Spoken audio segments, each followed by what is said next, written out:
I wanted to create a way for us as military spouses and small business owners to feel and to give ourselves permission to not be on that hustler hamster wheel when it is summertime. And summertime was always a challenge for me, especially in my early stages of business. If you guys read my email, I shared a little bit about this really cool community that I was a part of in Maryland. And all of the military housing was off-base military housing, and all of the houses were around like this center area that had like this big park, and it was like really grassy and all the kids there. And I lived across the street, you guys. When I tell you it's a blessing when you get military housing right across the street from a park, honey, it is a blessing. So one of the traditions that they had passed down from all the military families that had been living around that big field, that big playground, the bus would stop on the corner. And every day, the last day of summer, all the parents would fill up their water balloons and drag them out to this field. And when the kids got off the bus, we would just start throwing these water balloons at them and splashing them. And the kids would jump in and start doing it to the parents. It was such a great experience. And I really loved living in that neighborhood. It was really, really cool. I had never had a tradition like that. And it's really cool to say that it just continued year after year, military family after military family. But I do remember one of the summers when my business was really taking off, and I had a PR and social media agency. And that summer, I'm thinking to myself, yes, this is great. I'm having a great time. It's the end of the school year. There's like no more parent teacher conference, no more freaking homework after school, no more after school events, no more fundraisers, no more homework, no more getting up early, no more shuffling to, stopping my work day to go pick up the kids. And then after, like all of those things that happen when you are trying to run a business from home, but also you are the core caretaker. And the hours are not fluid, honey. They come and go. It's not a 9 to 5. It might be an 8 to 10, and then a 12 to 2, and then an 8 to 12. Like whatever it is. So I remember that summer specifically. I think Tiberius had just wrapped up going to pre-K, and when I tell you, honey, I ran laps around that business that year. I was like, I built this business with my kids and the YMCA childcare. I can't imagine what I can do when I actually have from like 7 in the morning to 3:30 in the afternoon. And I did great. And the business was blooming. I had clients. And I remember closing the door and thinking, what the hell do I do now? Like, the kids are going to be here. At the time they were 10, 6. No, at the time they were 4. Tiberius was in pre-K, so it had to be 4 or 5. And all my kids are 4 years apart. So it was 4 or 5. Let's just say 5. So Zahara was 9 and Amir was 13. And I just remember thinking to myself, like, what the hell am I going to do? And you guys, when I say that I made the decision to, my family always going to come first. My health and my family is always going to come first. That's something that has been a core value of mine and is instilled in me for mental health reasons. So I tried to figure it out in the early stages. I just could not figure out how I was going to manage both. And here's the thing. I was really looking for an unrealistic balance of life and business that it did not exist. It still does not exist. I do not believe in life and business balance and that whole mentality. I think there's just an ever flowing, it's like waves. There's going to be highs and lows. There are going to be seasons that you're super invested into your family and your business is kind of flowing and, automated on its own. And it's a season that your business doesn't really need you as much because you've set things up. And then there are seasons that you are, head to the computer, just working through and having to build that business. And there are going to be times when you're not as hands-on with your family. And so I was just trying to figure out a way how to do that. And I couldn't. In that season, I could not figure it out. I have enough experience.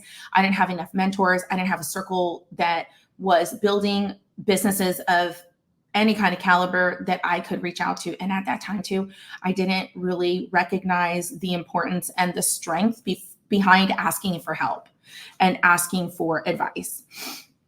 So I did what most people would do. They chose their family. And so I decided to kind of pull back on my business for that summer and invest in my family. You know, I did the whole stay-at-home thing. I did the pool day, the library, the field trips. I did, you know, all of the Pinterest perfect summer things that moms on Pinterest do. And it was a great summer. And then the kids went back to school. And then I felt like I was 10 years behind in my business. And when I tell you, like, that feeling for me was so defeating, I mean, it was defeating. And I had to figure out how to navigate my way out of having a pause for the whole summer and trying to jump back in and gaining traction, gaining clients, and all the things that I had already started building before. I say that because I felt that way when we got the email after Memorial Day weekend. I felt like, oh shit, what am I going to do? I was thinking, oh my God, it felt like that feeling the day we left the water balloon fight. I closed the door with these kids and I'm looking down this hallway and I'm thinking, what am I going to do now?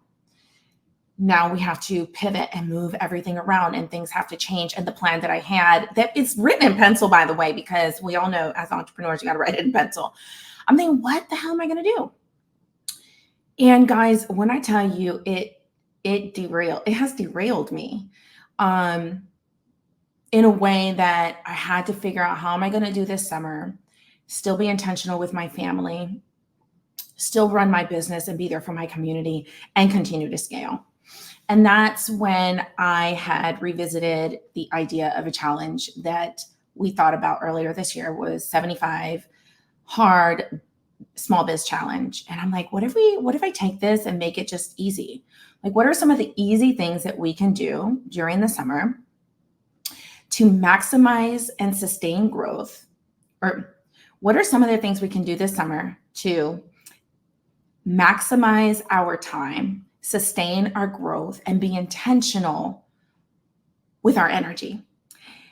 And so I started to shuffle through and started to research some of the 75 hard and look at some of the biz challenges that are online and figure out, how can we do this in a way that's going to give people space to do these things? And so I created the 75. So I created the 75 Soft Biz challenge. And today I am in day 10. And I just wanted to share it. If you are in a season of having small children, if you are in a season of pivot, if you're in a season of transition, if you're in a season of anxiety over your business or stress or uncertainty, or maybe you're in a freaking funk. I mean, gosh, I was just thinking 5 years. I'm thinking, like, I can't believe I'm in a funk this week because of all the things we have to do for moving. But I say all that because the 75 Soft Biz Challenge, the purpose of it is that you are intentional with your time and you get off that hustler hamster wheel, which I have mentioned several times before. I used to live on that hustler hamster wheel. I don't live on it anymore. But that's the intention. And so if you haven't heard about it, you can head over to my Instagram and grab the challenge. It is completely free. It talks about business strategy. It talks about, so the challenge covers 3 areas of focus for the summer, which are business development, building relationships, and getting inspired. And if you're part of my CEO Power Hour, you know that I talk about inspiration all the time when it comes to your business. I don't feel like we talk about inspiration and intention enough when it comes to reflecting on the growth of your business. And so I really wanted to make that part of the challenge. And so what you do is you'll just commit to the daily tasks that are written down which are super easy. There's a calendar. There's a place on the calendar where you're going to be pitching, where you're going to listen, where you're going to read, and you're going to have fun. And of course, there's a cool checklist that I give to you guys from my CEO Power Hour. I just give you a checklist. The actual CEO Power Hour workbook is 14 pages, and that is a monthly event that I host with my All Access members in the Association of Military Spouse Entrepreneurs. And you get this document, you get all of the links, and the whole purpose is for you to just be intentional with your time, maximize your energy, and allow for space in the summer. I feel like we forget that as a lot of times the spouses or the default, the core parent in the home, that we cannot be doing what everybody else is doing. And so this really gives you a space to do it in a way that you can feel like you're getting something done every single day. You're being accountable, you're tracking progress, and you're giving yourself flexibility. And I feel like that is something that as entrepreneurs, sometimes we don't give ourselves. And I know that I'm guilty of that because I have expectations for myself. But I know that this challenge will work. I know that this challenge and these tips and these resources will allow you to stay consistent and feel really, really good when you wave the kids goodbye on that bus in September or late August, wherever you are.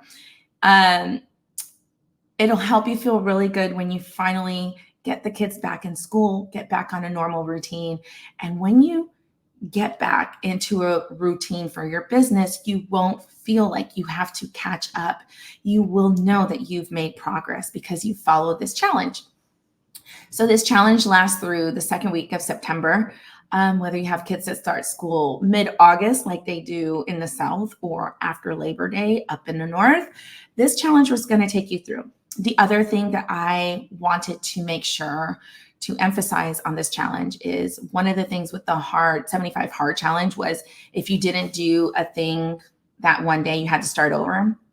And I just don't want that kind of pressure because I'm human and life be lifing and kids be kidding and adulting sucks on some days. And there are going to be days you don't feel your best, that you can show up in your business or in your life. And I feel like when we put those expectations on ourselves, it sets us up for failure.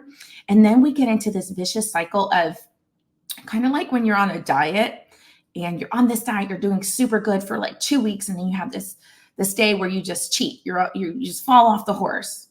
And then the next day you feel like guilt and shame over and failure. It feel like you failed your diet. I don't want to feel like that. That's just too much pressure in my life right now. I want to give myself grace.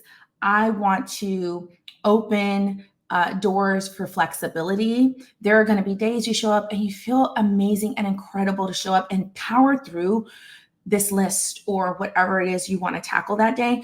And there are days you're going to wake up and you're not going to want to show up. And that is okay. And that is the ever-flowing life that we live in. Life and business. You cannot separate the two, which is why I do not believe in work-life balance. So I hope that what I have shared with you guys today offers some type of, affirmation, validating that you're not the only one going through this, that you are heard, you are understood, that I get it. I see you. I've been there. I've done that, especially with littles. Those of you that have little kids, I know, I get it. I know how hard it can be. I started my PR business with little kids. I mean, I know. Me and the YMCA was best friends because I used their childcare as my babysitter to build my business and take client calls versus working out. But that's just another story for another time. But yeah, I hope that you decide to, whether it's this challenge, the 75 soft small biz, I hope that you decide whether it's the 75 soft biz challenge that we put together or whatever it is that fuels you, that allows you to show up in whatever season you're in, that you decide to intentionally implement, that it inspires you to do so, right? And that's what this is about. It's about inspiring. It's about uplifting each other and building a community along the same things that we're all facing, just different lanes. If you are part of the challenge, I want to encourage you to tag me online, tag AMC online, use the hashtag 75 Soft Biz Challenge, and let me know what you're doing. Let me know what day you're on. Let me know how you're enjoying it. Let me know if you've added anything to it. I would really love to celebrate and support you. Most importantly, log into the AMC membership portal. It's 100% free, and let us know how you're doing. That is the place we're going to connect. That is the accountability that you are so desperately looking for as an entrepreneur. I was just listening to the Jasmine Star podcast this morning, and she had a guest. She's a cupcake. Let me pull it up. She was a cupcake. I think her business was Candace Nelson. And she was talking about, like, you have to have community. Like, you have to have community. I cannot stress this enough. I cannot.